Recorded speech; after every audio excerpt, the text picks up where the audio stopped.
Salut tout le monde! Aujourd'hui, je voudrais partager avec vous sur la question de l'intimidation que le diable exerce sur nos vies.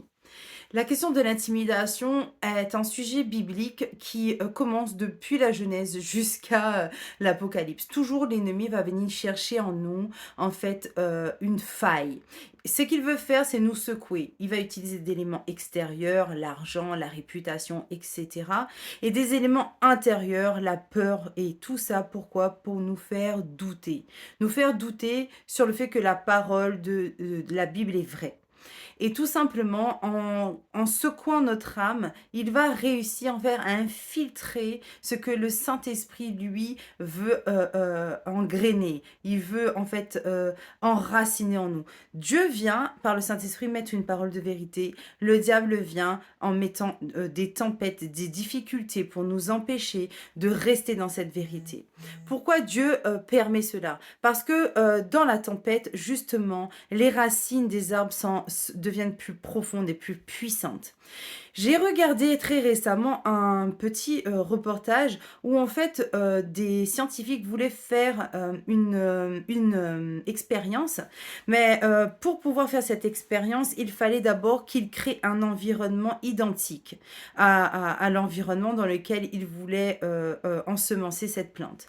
Le problème, c'est qu'ils ne pouvaient pas le faire dans un environnement réel, donc ils ont créé sous serre cet environnement. Le problème, c'est que les arbres qui étaient censés se trouver dans cette serre ne montaient pas au-delà d'un mètre.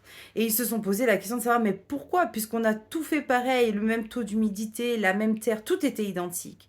Un peu plus tard, ils se sont rendus compte que ces arbres n'étaient pas, en fait, exposés au vent et aux tempêtes. Ce qui fait que les racines n'étaient pas fortes et que l'arbre ne montait pas très haut.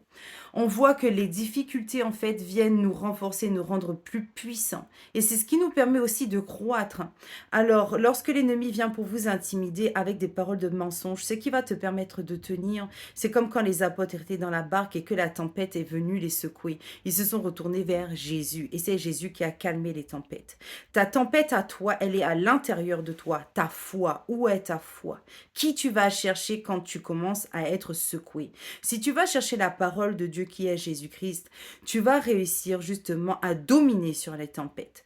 Mais si tu restes dans ta tempête et que tu espères en l'homme, la parole est claire. Si tu restes dans ta tempête et que tu espères en l'argent, la parole de Dieu est claire. Alors je vous invite tous à relire le passage de Éphésiens chapitre 1 et surtout la fin de ce passage où nous voyons la puissance non limitée de Christ.